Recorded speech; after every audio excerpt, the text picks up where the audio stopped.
Friends, और आज का हमारा टॉपिक है शक्ति संतुलन या बैलेंस ऑफ पावर।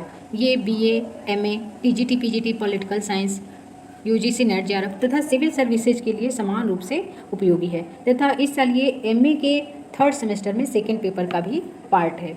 तो देखिए, सबसे पहले डिटेल में जाने से पहले जान लेते हैं कि जो बैलेंस ऑफ पावर है, जो शक्ति संतुलन का सिद्धांत है, तो वो क्या है। तो ये एक अंतर्राष्ट्रीय राजनीति की जो है ये एक अवस्था है जहाँ पे विश्व की सभी शक्तियाँ बैलेंस ऑफ पावर को बनाए रखना चाहती हैं। बैलेंस ऑफ पावर ये है कि सबके बीच में शक्तियों का इस प्रकार से संतुलन बना रहे जिससे कोई इतना शक्तिशाली न हो कि अपने विचारों को, अपने बातों को अन्य देशों पर थोप दे, और कोई भी देश इतना कमज़ोर ना हो कि वो जो है किसी की हर बात, किसी की गुलामी करने के लिए बाध्य हो जाए।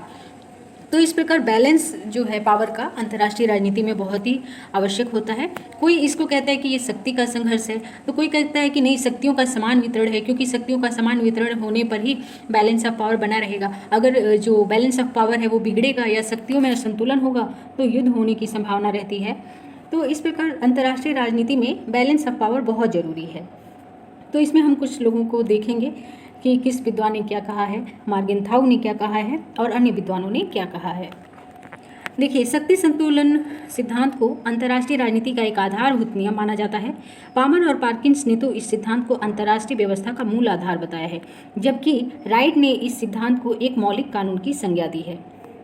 वास्तव में देखा जाए तो शक्ति संतुलन सिद्धांत की मूल बात यह है कि अंतर्राष्ट्रीय व्यवस्था में विभिन्न राज्यों में या विभिन्न देशों में शक्ति इस प्रकार बटी रहे कि उनमें शक्ति संतुलन स्थापित हो जाए। न तो कोई पक्ष इतना शक्तिशाली हो कि दूसरे पे हमला करे और उसे दबाए, न दूसरा पक्ष इतना शक्तिशाली हो कि पहले पक्ष को दबाने की कोशिश करे। परिभाषा के रूप में देखें तो सभी विद्वानों ने अलग अलग परिभाषा दी है। केल्सर के अनुसार राष्ट्र परिवार के सदस्यों के बीच ऐसी उचित साम्यावस्था बनाए रखना जिससे उसमें से कोई भी इतना ताकतवर न हो सके कि वह अपनी इच्छा दूसरों पर लाद सके। यानी कोई इतना ज़्यादा न शक्तिशाली हो कि अपनी इच्छा दूसरे दो देशों पे लाद दे, थोप दे, या कोई इतना कमज़ोर न हो कि वो दूसरे का गुलाम बन जाए। वहीं एक अन्य विद्वान है, वो कहते हैं कि ये कहते हैं राष्ट्रों के परिवारों के बीच शक्ति का ऐसा संतुलन जो किसी एक राष्ट्र को इतना शक्तिशाली होने से रोकता है जिससे वह अन्य राज्यों के ऊपर अपनी इच्छा को बलपूर्वक थोप सके, यानी वो अपनी इच्छा को बलपूर्वक थोप सके, ऐसा होने से रोकता है क्या, बैलेंस ऑफ पावर। अर्नेस्ट हास ने शक्ति संतुलन की अवधारणा को कई दृष्टिकोणों से समझाने का प्रयास किया है। यानी ये कहते हैं कि सर्वदा यथास्थिति यानी स्थिरता बनी रहे, कोई बहुत शक्तिशाली ना हो, कोई बहुत कमज़ोर ना हो। दूसरी बात ये कहते हैं कि जो शक्ति संतुलन है वो शक्ति संघर्ष को ही दर्शाता है। एक ही बात को कहने के दो तरीके हैं। यानी क्या है, शक्तियों में एक प्रकार से संघर्ष है कि हमसे कोई शक्तिशाली ना बने, बैलेंस ऑफ पावर बना रहे। वहीं जो है हास ने शक्ति संतुलन को शक्ति वितरण का पर्यायवाची कहा है, यानी शक्तियों का इस प्रकार से समान रूप से वितरण हो कि बैलेंस ऑफ पावर जो है वो जो है डिसबैलेंस ना हो, वो समाप्त ना हो।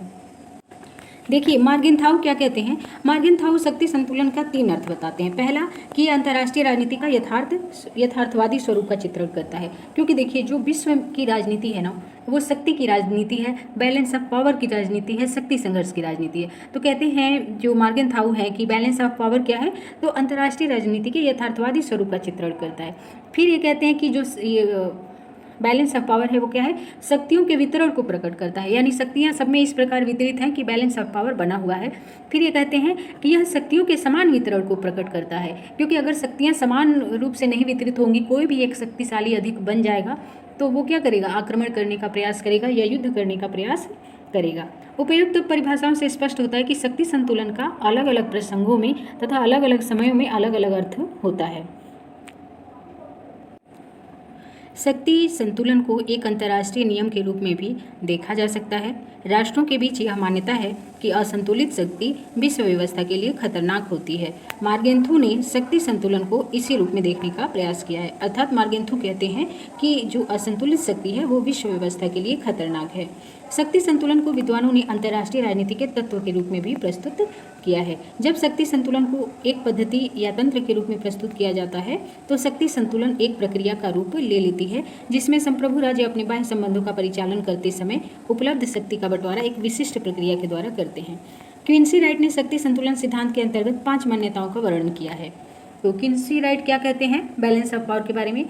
ये कहते हैं कि राज्य अपनी उपलब्ध शक्ति एवं साधनों के द्वारा अपने महत्वपूर्ण हितों एवं अधिकारों की रक्षा करता है।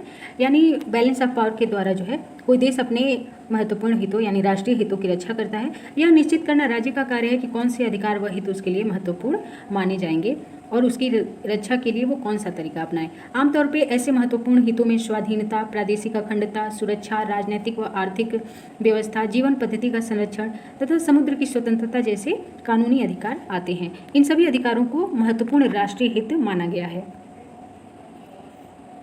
दूसरी मान्यता इनकी ये है क्विंसी राइट की कि राज्य के महत्वपूर्ण हितों के लिए सदा कोई न कोई खतरा उपस्थित रहता है। यदि ऐसा न हो तो फिर उनकी रक्षा के लिए राज्य को कोई भी कार्य करने की आवश्यकता नहीं है। तीसरी मान्यता यह है कि शक्ति संतुलन या तो अन्य राज्यों को आक्रमण का भय दिखाकर महत्वपूर्ण हितों की रक्षा में सहायक होता है या आक्रमण होने पर आक्रांत पक्ष पर विजय प्राप्त करने में समर्थ होता है।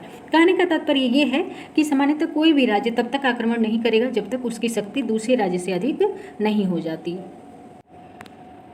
क्विंसी राइट की शक्ति संतुलन की चौथी मान्यता यह है कि राज्यों की शक्ति का ठीक ठाक तुलनात्मक मूल्यांकन किया जा सकता है और भविष्य में उनकी शक्ति क्या होगी इसका भी अनुमान लगाया जा सकता है और इस माप का उपयोग विश्व के राजनीतिक तत्वों को अपने अनुकूल स्थापित करने के लिए किया जा सकता है।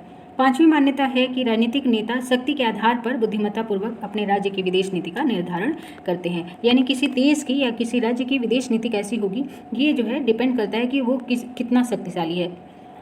फिर शक्ति संतुलन सिद्धांत की विशेषताएं अगर देखें तो अंतर्राष्ट्रीय राजनीति के प्रसिद्ध लेखक पामर एंड पार्किंस ने अपनी पुस्तक इंटरनेशनल रिलेशन में शक्ति संतुलन सिद्धांत की निम्नलिखित विशेषताएं बताई हैं। पहली विशेषता यह है कि शक्ति संतुलन का अभिप्राय संतुलन से ही है, शक्तियों के संतुलन से है। संतुलन स्थापित करने के लिए राज्यों को सदैव प्रयत्नशील रहना पड़ता है। वहीं स्पाइकमैन कहते हैं कि शक्ति संतुलन कोई दैवी वरदान नहीं है वरन मानव द्वारा प्रयत्नपूर्वक स्थापित की जाने वाली स्थिति है। तो पामर पार्किंस दूसरी विशेषता बताते हुए कहते हैं कि शक्ति संतुलन की नीति यथापूर्व स्थिति को ज्यों का त्यों बनाए रखने की है, परंतु शक्ति संतुलन तभी सफल हो सकता है जब किसी राष्ट्र की नीति में परिवर्तनों को स्वीकार करने की क्षमता हो और वह नीति गतिशील हो। शक्ति संतुलन की तीसरी विशेषता ये है कि कभी भी पूर्ण शक्ति संतुलन स्थापित नहीं होता क्योंकि शक्ति तत्व को मापना संभव नहीं है। शक्ति संतुलन की चौथी विशेषता यह है कि युद्ध की ऐसी स्थिति है जिसमें दो राष्ट्रों की शक्ति का परीक्षण हो सकता है। जिस शक्ति संतुलन की रक्षा के लिए युद्ध लड़ा जाता है उसकी स्थापना युद्ध की समाप्ति के बाद नहीं हो पाती वरन एक नए पदार्थ की शक्ति संतुलन की स्थापना हो जाती है। पांचवी विशेषता यह है कि शक्ति संतुलन के बारे में जो इतिहासकार होते हैं उनका दृष्टिकोण तो वस्तुनिष्ठ होता है जबकि एक राजनीतिकार का दृष्टिकोण व्यक्तिनिष्ठ होता है। शक्ति संतुलन सिद्धांत की छठी विशेषता यह है कि शक्ति संतुलन के सिद्धांत का उपयोग लोकतांत्रिक व सर्वाधिकारवादी दोनों प्रकार के राज्य करते हैं। यहाँ राज्य से तात्पर्य देश से है। शक्ति संतुलन के मामले में बड़े राष्ट्र ही मुख्यतः जिम्मेदार होते हैं, बाकी राज्य तो मात्र दर्शक के रूप में होते हैं। जैसे कि मान लीजिए अमेरिका, ब्रिटेन, फ्रांस, रसिया, चाइना, इंडिया, ये सब क्या है बड़ी जो है शक्तियाँ हैं और छोटे छोटे जो देश होते हैं वो दर्शक के रूप में एक तरीके से होते हैं।